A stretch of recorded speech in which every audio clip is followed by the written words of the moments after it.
noted artist, author, and healer. He's devoted his life to exploring and communicating the language of the heart, primal movement, and deep inner spaces.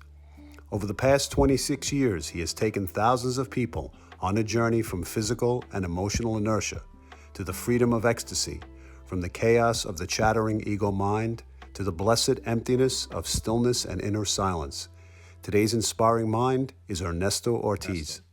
Thank you so much, Adam. It's a pleasure to be here with you. Yes, we're here in some challenging times, going through this particular aspect of our transformation. I think it's an interesting concept to think Okay. What I feel is that we humans are here on borrowed time, so to speak. The earth is here permanently, and we have inhabited this beautiful planet for a very, very long time, hundreds of thousands, millions of years. And little by little, we have increased the amount of use of the earth, of the land, based on population. And unfortunately, the majority of the population of this planet has been or is completely and totally unconscious. When we arrived at the point in our lives in the 1930s, when the industrial revolution began, then materialism and consumerism began at its fullest force. And from that point on, we have abused and misused depleted natural resources, have created tremendous amount of imbalance in the oceans and the rivers and the lakes, polluted every single aspect of this land. We have raped the land with mining all over the world. We have clogged up all the arteries of flow of water with plastic. We have killed hundreds of thousands of animals, eliminated many species that now are completely extinct. So basically, we have abused this planet to such a degree that it is inevitable that the certain laws, natural laws, come back to us. One of those laws is the law of karma. And as we do, we receive, as you plant, you reap. And what we have planted is this abuse.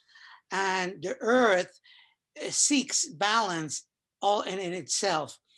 And to me, part of or all of that we are experiencing with the COVID-19, the pandemic, etc., it's just simply the earth pushing back and saying, hey, you are raping me, you're abusing me, you're killing me, and you are doing absolutely nothing about it. And this is the way in which the earth is kicking back. Yeah, yeah, yeah. It's been a challenging time for many people who have had I assume the amount of time, if they chose to go inward, to refocus their lives and look back on, or look inward and seek uh, their inner world and see if there's been any development that's been taking place. And for many people, it's been pretty uncomfortable to have to go through this time and actually feel those specific feelings. I know for myself, it's been a challenge for me. It brought me back to conflicts that I thought I could escape by just running into the outside world. But with this particular time, it's definitely challenged me to face a lot of my own personal anxieties and challenges.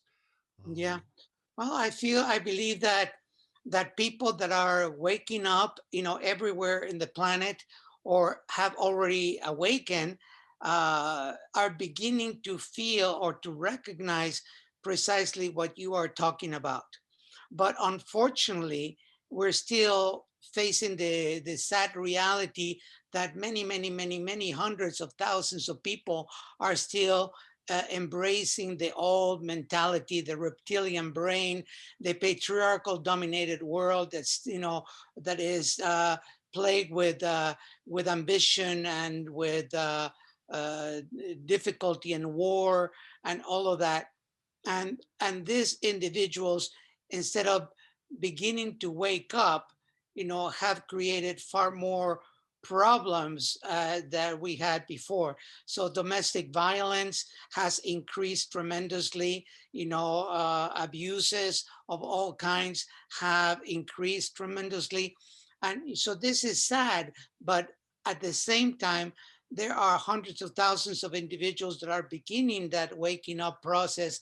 And, I hope that is like the 100 monkey effect, that little by little, those of us that are either awake or beginning the awakening process can influence in a positive way those that are beginning to wake up or that are not waking up, but we can point the way saying, hey, take a look what's going on inside, and the reflection of what is within is without.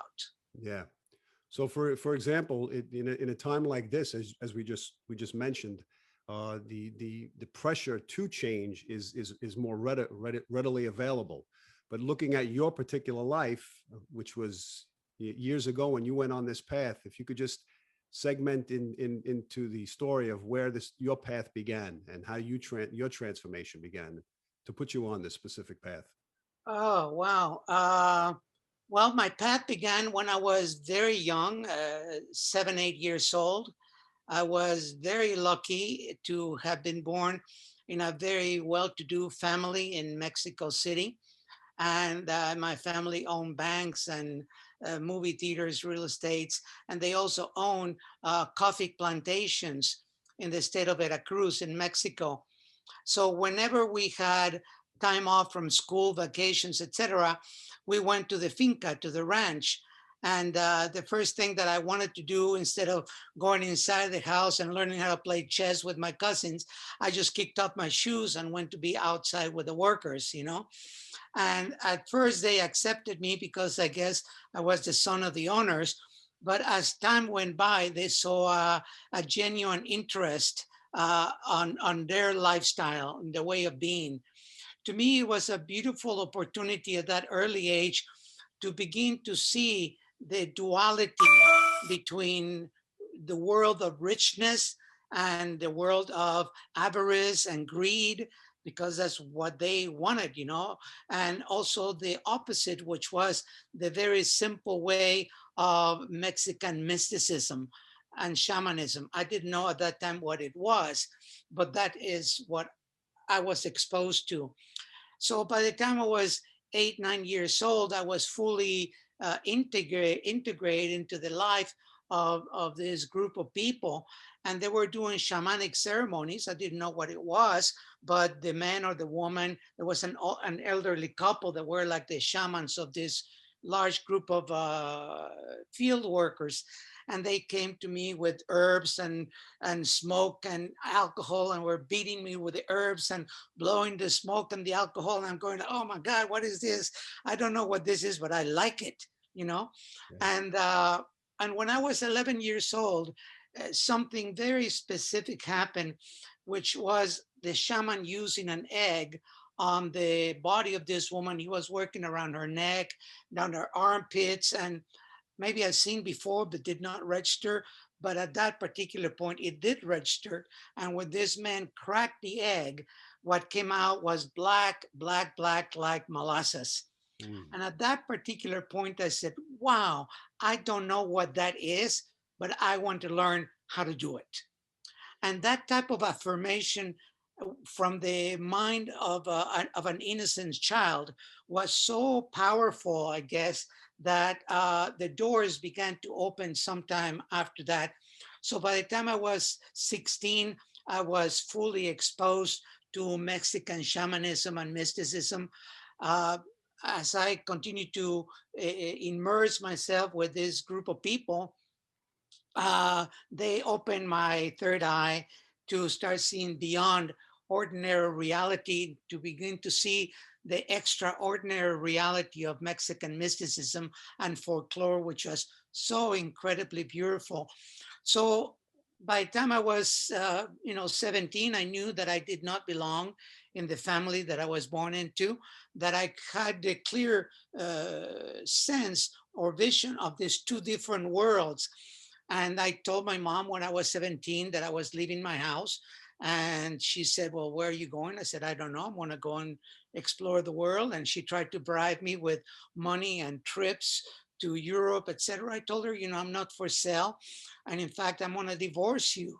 And that just came to a big shock to her to hear those words, because she said, you cannot divorce me. I'm your mother. I said, well, I'm doing basically the same thing that you did to my father. And then that was the moment in which I left my house, and then I started searching on my own way for what I was looking for. And what I was looking for and continue to look for is to truly, truly know the essence of who I am. Who am I? Right. And what makes myself think the way that I do? What are the beliefs that are present in my life? Do they suit me or don't suit me? So the belief of having a lot of money in the way that they were creating their wealth did not suit me. So I just really had from a very young age I guess the great karma to be able to discern and to see, this two different worlds. And I chose the world of mysticism, the world of magic and beauty, and a deep connection with nature and the divine. And my path has taken me in many different paths over the past many, many years. And that is basically what gave me the opportunity to begin walking the path that I've walked this life. Interesting. It seems as if like you were put into the, or you chose this particular path in order to have the dichotomy of wealth and a true understanding of your own soul's purpose, and to have parents that were on a material level. It forged you to actually probably to delve deeper into yourself, to uncover yourself in some capacity. But what I like to mention is you've studied many modalities, as you mentioned, but one of them, as we will discuss today, which is probably the most significant one, has been the Akashic Records.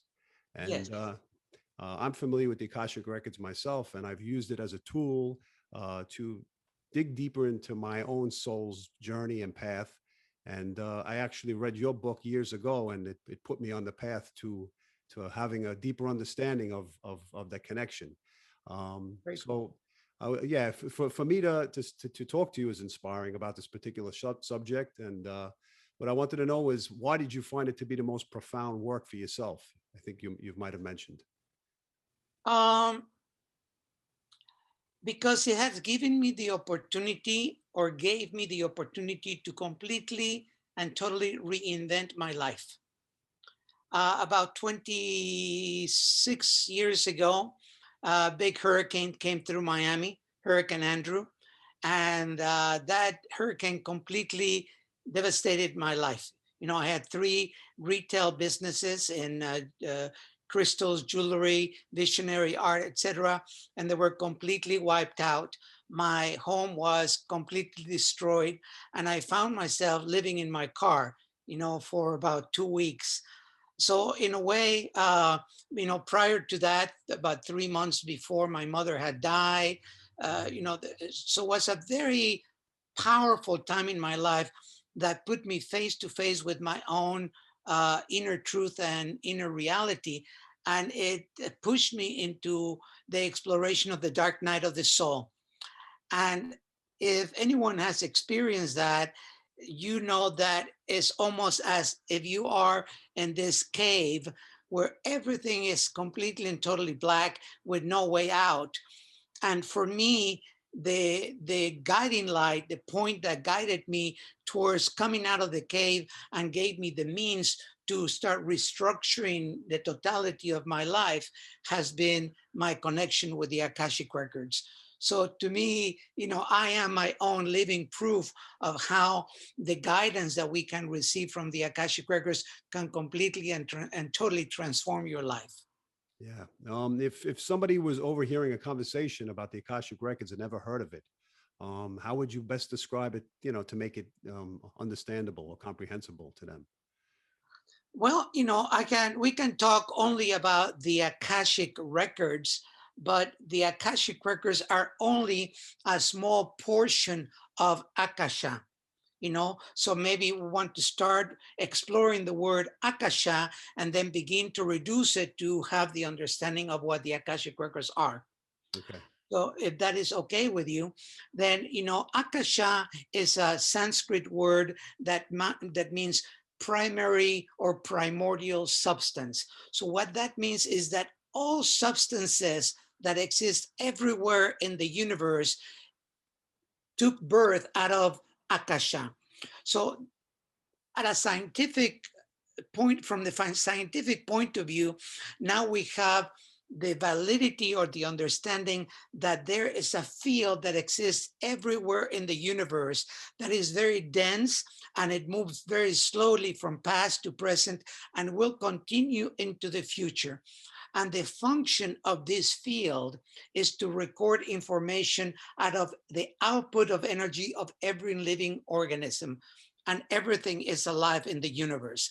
So I called Akasha the membrane that wraps around every single cell inside of our body, as well as every single object that is in the world and the universe.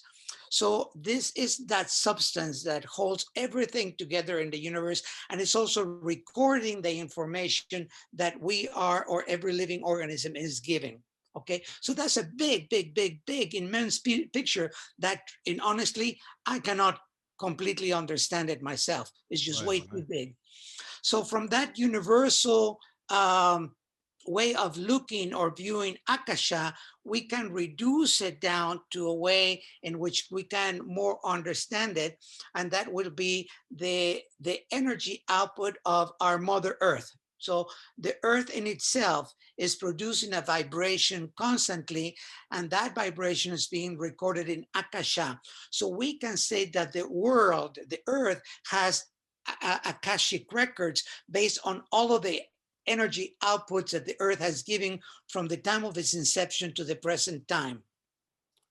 Now, from the world, we can reduce it one more time to cultures.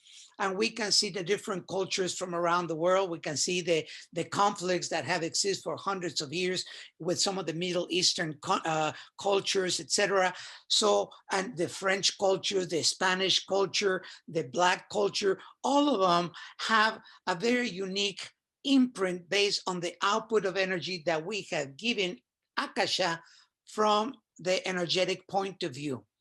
Now, from cultural Akashic records, we can reduce it one more time to family Akashic records. And this is where it begins to really get interesting, because we can clearly see the dynamics that exist between family members, the karma that many of us have to Yeah. deal with, and everybody has to deal with family karma, and the dynamics of it.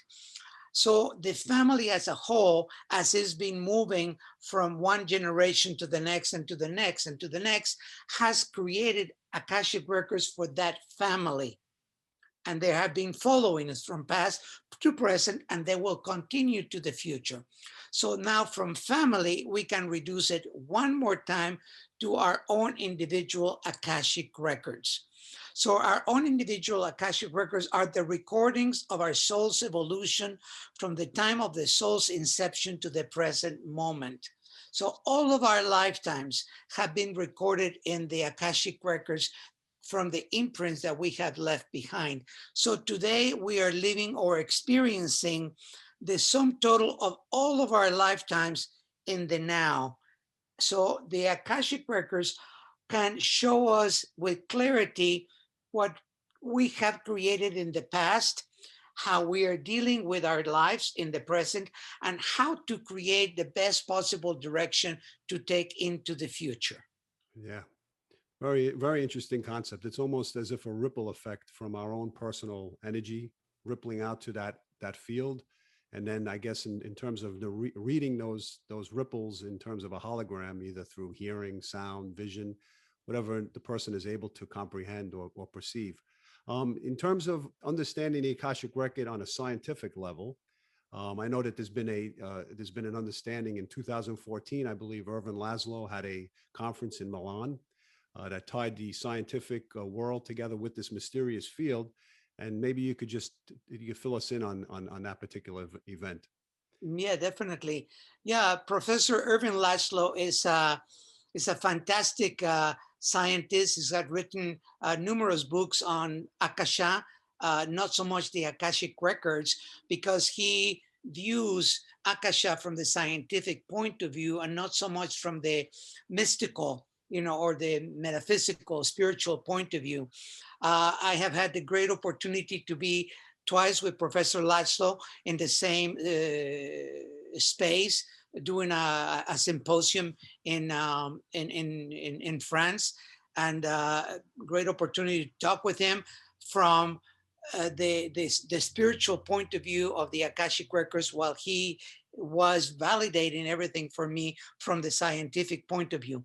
Anyway, in 2014, there was a scientific symposium in Milan, Italy, where he pooled a lot of scientists, quantum physicists, etc., from all over the globe. And basically they come down to the acknowledgement of the recognition that there is that field that exists everywhere in the universe, that is very thick and moves at a very slow speed of 0.0000001 speed or something like that, from the past to the present, and will continue into the future. They also said that this field is accessible, and they have proven how mystics, shamans, visionaries, um, uh, some psychics have the ability to enter into this field almost as if you jump into a pool. And once you are in this pool, then you can go or swim in every possible direction that you want. So that is basically the same ability that we have.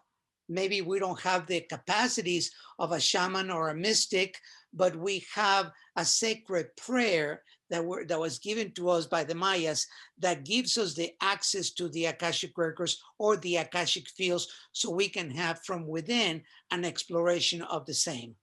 Yeah. And speaking of this, the prayer, which is actually what you just said, is a vote of like a vote of confidence for that particular aspect of understanding it, and making it for a person who can't gather the spiritual side of it, but could see it through a scientific viewpoint. You mentioned a prayer. Where did the prayer originate, and what does it address specifically? Okay, there was a Spanish man from Czechoslovakian descent. His name was Johnny Pershenska, that started having a reoccurring dream. And the recurring dream was that he was walking down a cobblestone street late in the day, and then he saw an old Indian woman standing by that door, and the dream ended right there. Years later, this man found himself walking around the streets of Mexico City. It was late in the day, walking down a cobblestone street where he passed a door that was open and an old Indian woman standing right by the door. So he realized that he was actually living his dream. So he went back and talked with this woman, and the woman told him, yes, this is the way that I have been calling you, and you have been chosen to receive a sacred prayer that will forever change your life. However, receiving this prayer will carry a great amount, a great deal of responsibility. Are you willing to take that? So Johnny says yes. Then they went to the pyramids of Teotihuacan. They climbed to the top of the pyramid of the sun, where there were 5 other elders. The Indian woman went to stand right next to the high priest. She shapeshifted in what I see as a younger, beautiful princess. So we have 6 directions, the different elements, the yin and the yang, the male and the female, all of that. And the high priest asked the same thing to Johnny. And when Johnny says yes, then a flame appeared above his head. He collapsed that flame, and when he collapsed the flame, a gold piece of paper appeared in his hand where the prayer was written in the Mayan language. Wow. Then he took that and pushed it down into Johnny's crown. And then from that point, Johnny started, went back to the United States, started teaching the Akashic Record prayer. So the Akashic Record came from the Mayan tradition in the way that we have it right now. And it was given to Johnny Prochenska. Then Johnny gave it to a lady named Mary Parker. She was Johnny's helper and a student. And then at some point, a friend of mine learned the Akashic Records system. She opened my Akashic Records. 3 years later, I contacted Mary Parker and I went to be with her, and she became my direct teacher. So the lineage that I follow and I do respect in every culture, in the Buddhist tradition, the Tibetan tradition, the Hindu tradition, the importance of the lineage. So the way that I teach the Akashic Records is very closely related to the original source of energy. It was Johnny, Mary, then Denise, but then I went over Denise to become a direct student with Mary. And the Akashic Record prayer was translated from Mayan to Spanish, from Spanish to English, and from English to French, and many, many other languages. So what the prayer does is, when we read the prayer in the way that is taught, what the prayer does is creates a mental frequency or vibration that gives us the ability to fine tune to higher frequencies or energies that we are not capable of perceived in the way that we are sitting just here right now. Right. So let's say that we are vibrating right now at 200 watts, so from 200 watts, which is right here, and above there, 300, 500, 1,000, 10,000 watts to infinity. But we can only perceive or connect to that which is calibrated to our own frequency and vibration in the now. So if we have a means of increasing that frequency from 200 to 400 or 500 watts, then from 500 watts to 200 watts, there's a whole realm of information that we can experience and explore about anything that we want in the world. If we continue cultivating our mind, which is what the key of the whole thing, is the cultivation of the higher frequencies of the mind, to get away from the dense carbon self and to awaken the crystalline body. So once that crystalline body, which is directly connected to the mind, is fully awakened or in the process of awakening, those 200 watts not only go to 400, but they can go to 800 or 1,000 watts. And everything that we can perceive, see, or do between the 200 and the 1,000 watts is a whole world that is within and without, that is available for us to explore.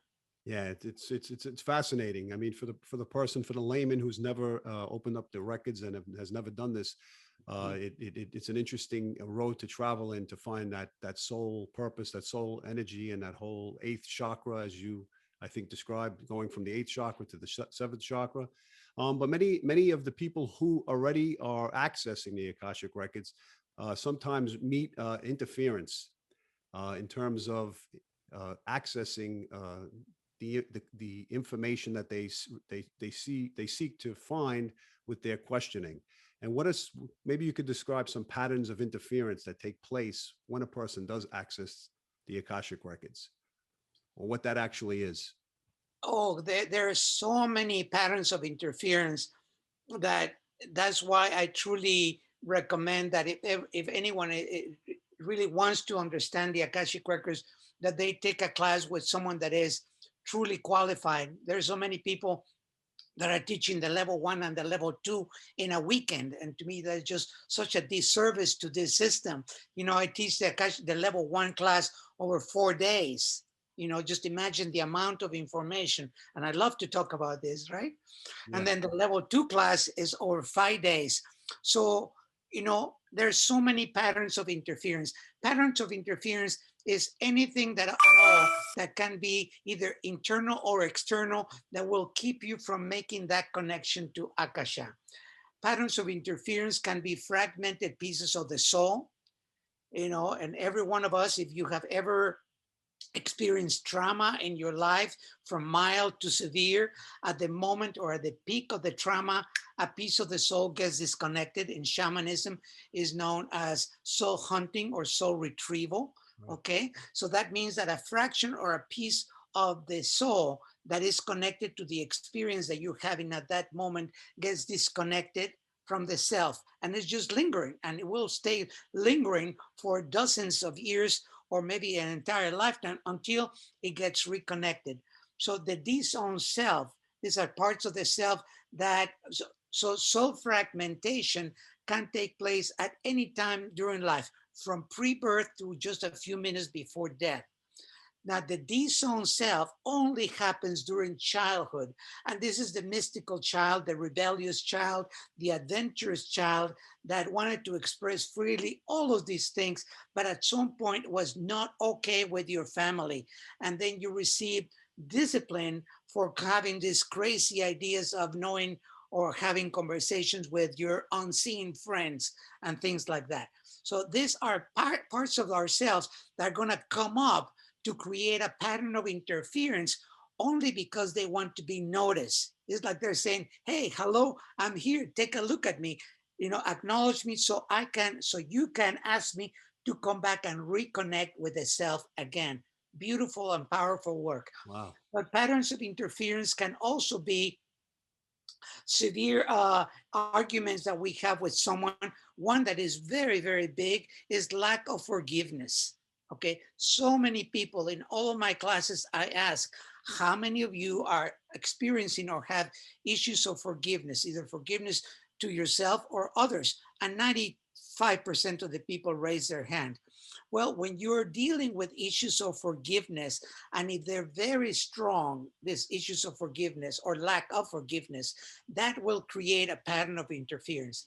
If your personality is the personality of an angry individual, that anger can also overcome, the desire that you have at that moment to enter into the Akashic Records. Uh, uh, when you read the prayer, if your mind is not 100% in the prayer, if you're reading the prayer and your mind is thinking, well, I wonder what time I'm going to have to lunch, or I'm going to have a date tonight or whatever, then you are not fully present in reading the prayer. That can create a pattern of interference. So, but there are also external patterns of interference. So what I have just mentioned are internal patterns. External patterns can be the energy projection of another person. Maybe you got a promotion at work, and someone that has been working there longer than you now is very angry at you and throwing at you tremendous amount of anger and dislike and criticizing you with your coworkers and all that. Those energy projections can also create an external pattern of interference. I can keep just Yeah. Yeah. talking about this, but I think that you get the point, the picture, that there are internal patterns of interference as well as external patterns of interference. Yeah. Just relating back to what you had said, based upon the fact that the soul loss or the fragmented soul is actually demanding its return into the body or into the soul to be whole and complete. Correct. And with that whole and completeness, then the body is ready to receive its information, so to speak. Absolutely. Okay. Yeah, I because think about, I think about this as how functional we can be with a very dysfunctional soul or so a we have, fragmented yeah. soul. You know, So in other words, it's making peace with our the less of ourselves, the parts that are fragmented, and is incorporating it. is making peace with that part of ourselves that allowed that soul peace to go away based on ignorance. In most cases, we're ignorant that when we have a big moment and we get really scared, or we're almost hit by a car, or Yeah, yeah, when someone puts a knife in front of you, at that moment of panic, a piece of your soul gets disconnected. And if you're not aware that something like that is taking place, it's like a balloon that begins to float away. So you have an opportunity to grab the balloon, pull it back, and once you have it in your hand, push it back into yourself. So then you don't have or experience soul fragmentation. yeah. But most of us don't have that knowledge, that awareness, And when we have an experience like that, we just simply let it go, or we are too young and ignorant.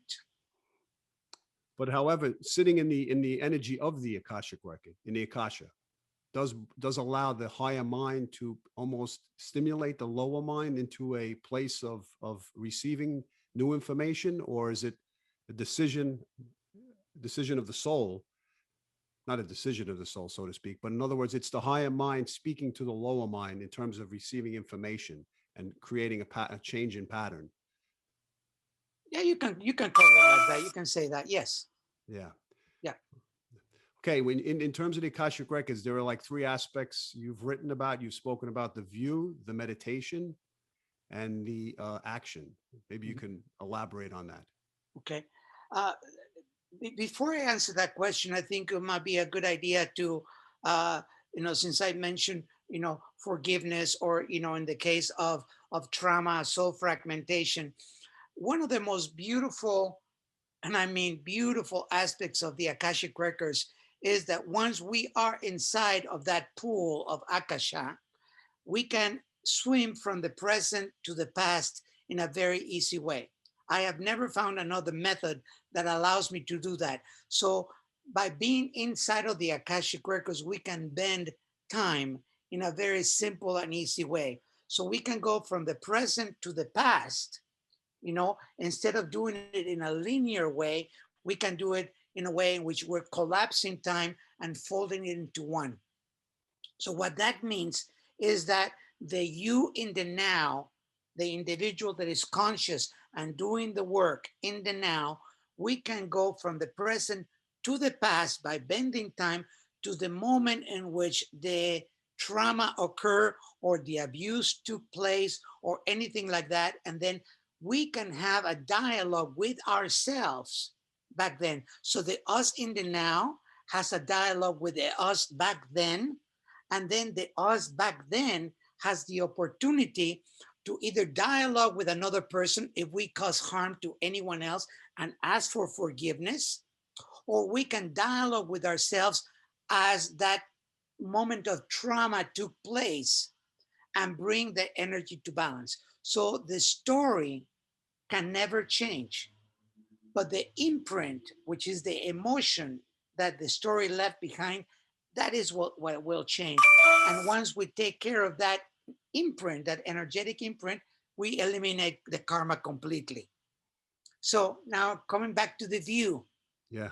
The view, when we open our Akashic Records, is as if we walk into a space where we can have the crystal clarity to see and observe our lives in the way that we are living it. I call it going into the director's chair.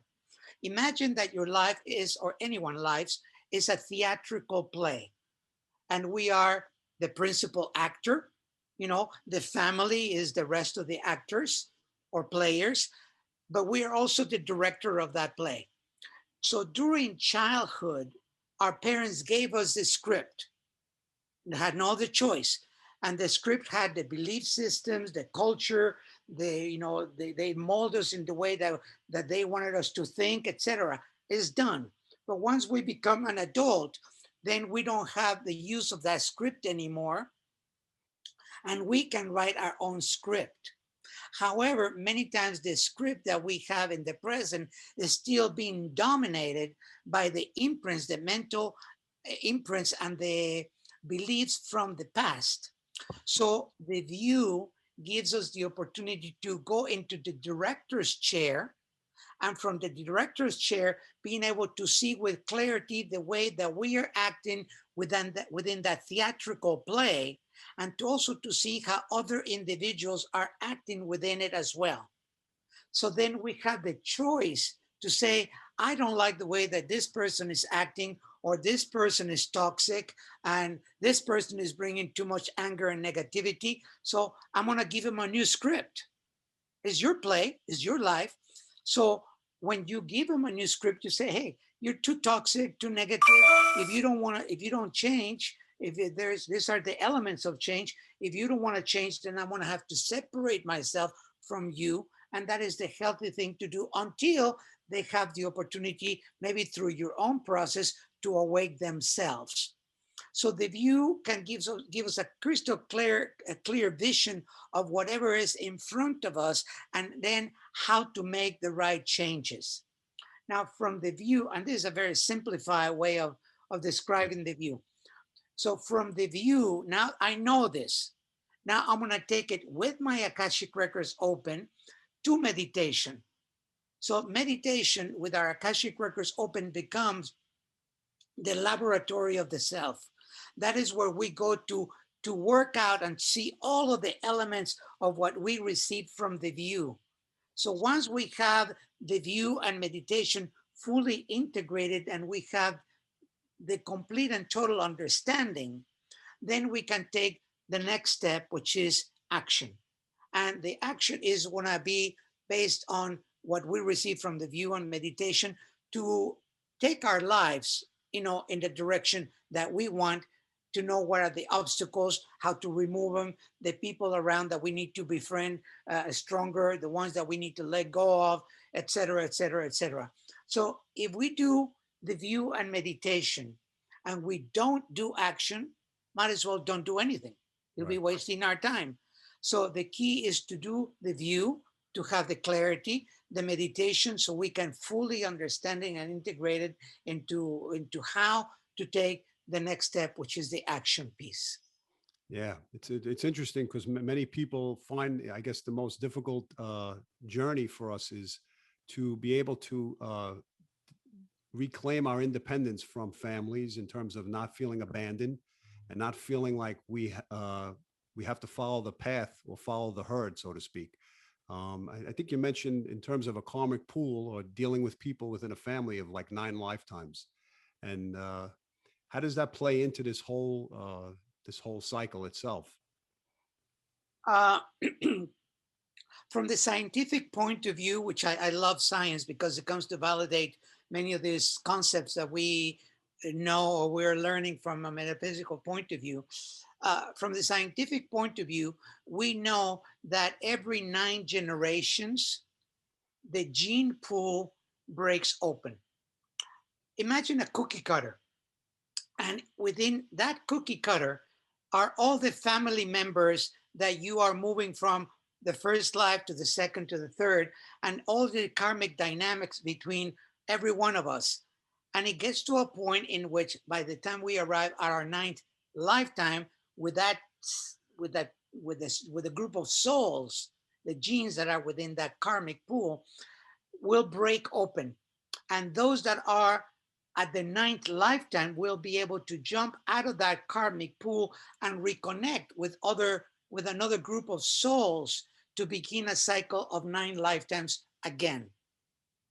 Okay, so many times, if you are very comfortable and happy in the family that you're with, and everything is great, maybe you're in your 2nd, 3rd, 4th lifetime and everything is beautiful. Maybe you are in this group of souls with this family that are quite beautiful, and for 7 or 8 lifetimes, from first to the 7 or 8, things have been just wonderful, and now things can be still wonderful. But sometimes, like for myself, the full recognition from the time I was very young, that for me was a struggle to belong to that family. So what is this struggle that I don't understand, But the struggle was that I wanted to get my freedom. So once I found that freedom, I liberate myself from the family. And once I arrived to have the full understanding of the Akashic records, and then later on, the understanding of these 9 lifetimes within the same karmic pool, made me have the clear understanding that it was me, or it is me, the one that is, number one, awake out of my family. I do have 2 children, so they're part of my family into the future, and they are in the process of waking up, But, once you are awake, then you can be the instrument that spirit can use to liberate those other individuals within that karmic pool and to balance the karma, which is really the most important thing. So the Akashic Records gives us the opportunity to look at and review all of the karmic conditions, negative karmic conditions that we have created with anyone, but more specifically and far more important, with our family. Because once we arrive at that, at the ninth lifetime, when we jump out to look for another family, another group of souls to reconnect with, we don't want to bring any karmic threads from the previous 9 lifetimes into a new, karmic pool that is going to begin all over again. So what that also does is, if we arrive at the ninth lifetime and we are fully aware of this type of information that I'm sharing with you right now, Yeah. what that is going to do is going to give us the opportunity to choose better parents, and not parents that we have karma with. If we have taken the time to balance and clean the karma with our parents from this lifetime, then we can be free and clear to have more conscious, awake, or enlightened parents in our next life. Oh, that's very interesting. That was my next question, actually. So, and you lead weighted perfectly. So, in essence, when we see people who come from a balanced home, in some aspect, we can consider that of the inner work that was probably done in past lives through different generations. Yeah. Because sometimes people usually say that's such a happy family and a happy bunch of people together. I know from my own experience that I believe, as you said, you're speaking about your past. I am sure your parents had learned something from you, from your experience. By you breaking free, you taught them something, or no? Many people come with very, very, very thick Limited. and strong patterns of resistance. Patterns of resistance. And when I told my mother that I was leaving the house, she said to me, "Why don't I buy you a 1958 Corvette like the neighbor?" And I said, "I don't want a Corvette." She said, "Why don't you go to Europe for 6 months?" I said, I don't want to go to Europe. I'm leaving. And she said to me, "If you leave now, I will not leave you any inheritance." I said, "Okay, I'll go create my own fortune."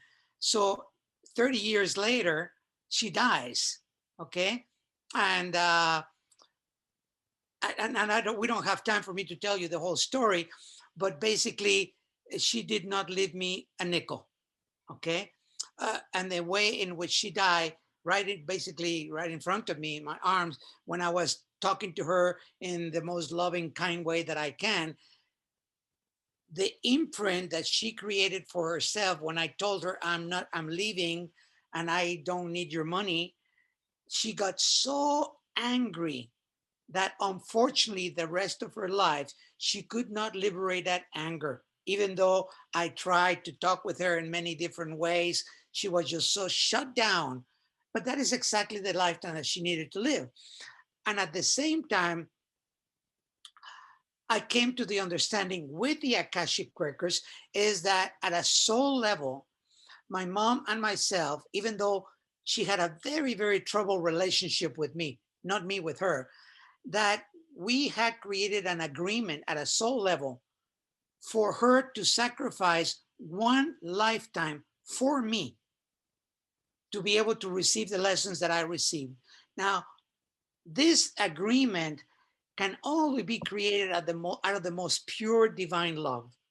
Because in truth, at a soul level, she didn't know, I didn't know that by doing something like this, that when this event happened, that instead of me getting really angry because she didn't leave me money and properties and whatever, that I went completely into compassion.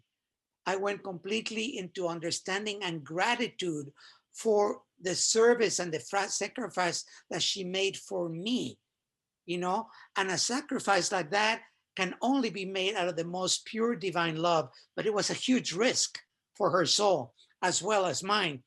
But luckily, because of karma from previous lives, I have always been the way that I am. And when she died, instead of her being trapped in the astral plane, and someone that is trapped in the astral plane can also create a big pattern of interference, okay? That instead of that, I start doing my inner work immediately to completely and totally liberate her soul from the space that she was in, out of a space of gratitude and love. And then with that, full liberation for everyone. That's truly inspiring. I hope so. Absolutely. I Absolutely. hope so. Yeah, yeah. The intensity and the energy behind it is powerful. Um, yeah.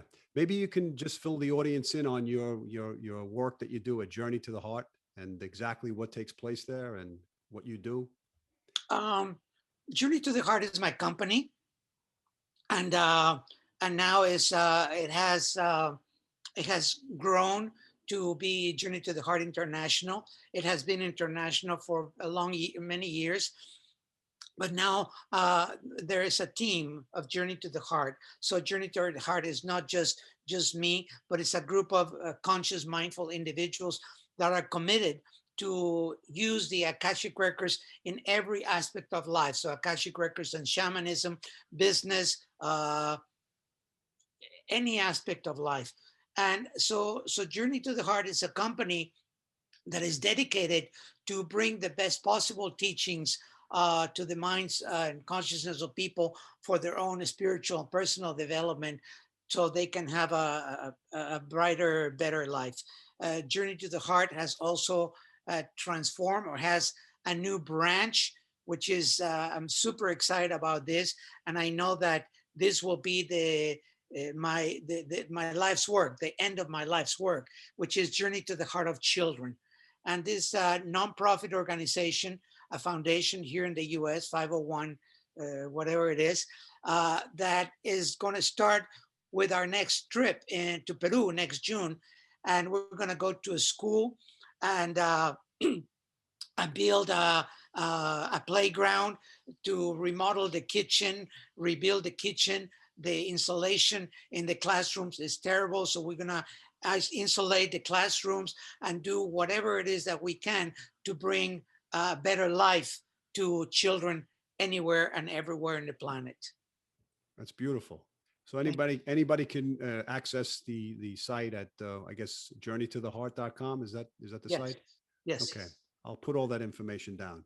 Thank you. But I'd like to thank you very much, Ernesto, for spending this time with me. I'm honored. I'm inspired. I'm touched emotionally, and I have, prior to actually the interview, watching your interviews, reading your book, and actually feeling the energy of your life's path, and also the photography work that you do is beautiful. Thank you. Uh, That's my passion. yeah, that's one of my passions as well. So I understand that feeling, Yeah, that go to expression. Instagram and follow me. I do. I do. Ernesto So Ortiz photos. absolutely, Thank you. absolutely. So I want to thank you very much. And as I said, I'm honored, and hopefully we'll be able to continue conversations in the future. And thank you so much, Ernesto. Adam, it's been my pleasure. And thank you so much for having me in your show. You're welcome. Okay.